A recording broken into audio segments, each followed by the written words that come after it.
মালিক রে,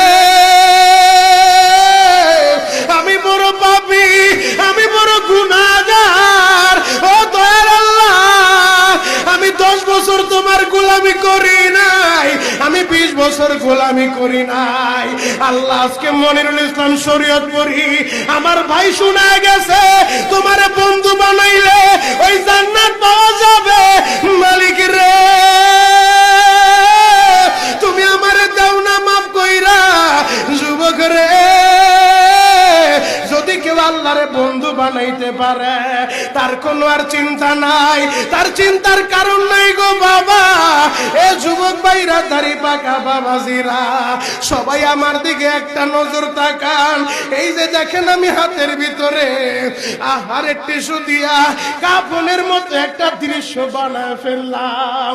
এমন একটা কাপড় আপনার শরীরে একদিন উঠে যাবে, আমার শরীরেও একদিন উঠে যাবে। ও চেয়ারম্যান ভাইরা, ও মেম্বার ভাইরা, ও নেতা ভাইরা, ও আলেম ভাইরা, এখন কাঁদতে বলছি, শুধু কাঁদবা।